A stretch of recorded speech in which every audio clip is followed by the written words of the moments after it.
मुझे लगता है कि आप इस फिगरों का मतलब जानते होंगे। यह जो प्रतीक है आप फिजिक्स में उपयोग किए होंगे, मैथ में भी हो सकता है और केमिस्ट्री में भी हो सकता है।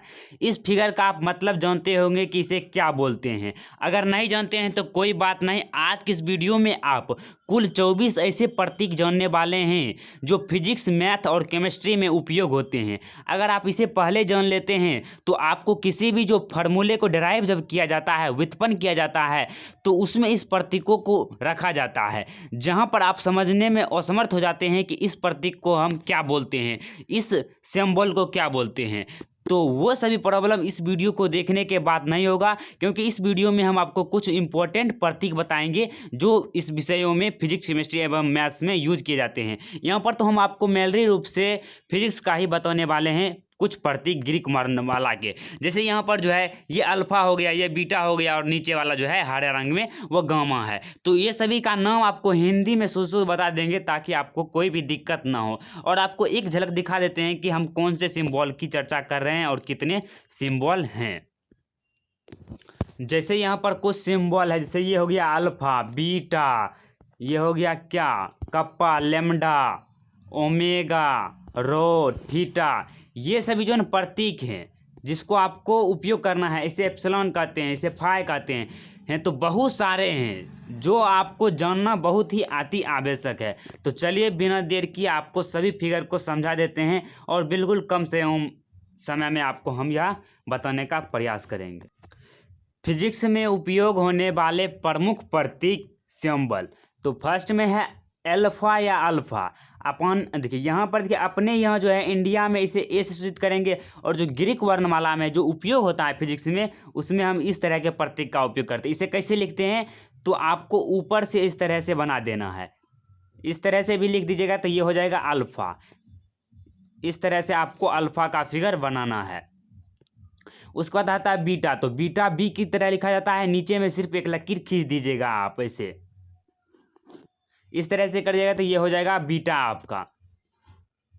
उसके बाद है गामा, गामा को इस तरह से आप बना सकते हैं या वाई लिख कर इसे भी बना हो सकता है, लेकिन ये जो लकीर है इस तरह से आपको लिखना है, इसको ऐसे दे देना, ऐसे में भी ये हो जाएगा, लेकिन आपको थोड़ा सा अच्छे से ही लिखना है।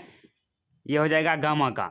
उसके बाद आता है डेल्टा। देखिए डेल्टा अपना यहाँ त्रिभुज से बनाकर प्रदर्शित किया जाता है, लेकिन जो ग्रीक वर्णमाला में है उसमें जो है ना इस तरह से 8 की तरह कुछ बनाया जाता है, ऐसे लिखा जाता है।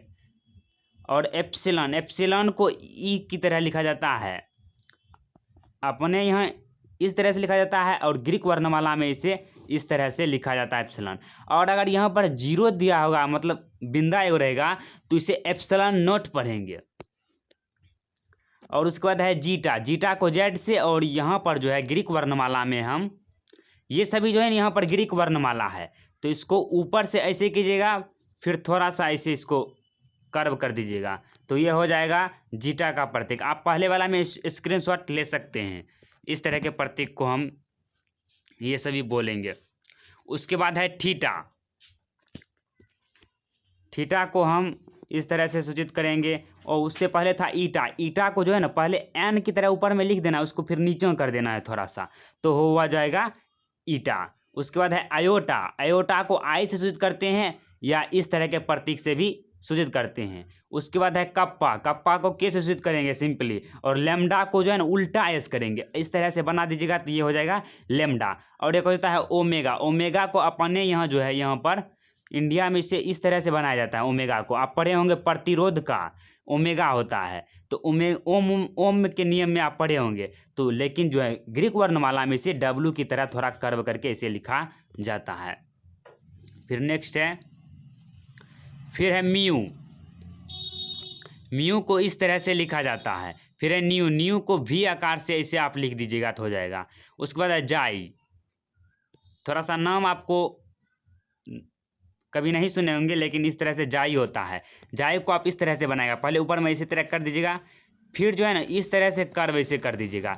देखिए ये हो जाएगा जीटा की थोड़ा ऊपर में, सिर्फ जीटा के ऊपर में आपको सिर्फ क्या करना है, ऐसे वाला लगा देना है, हो गया जाई।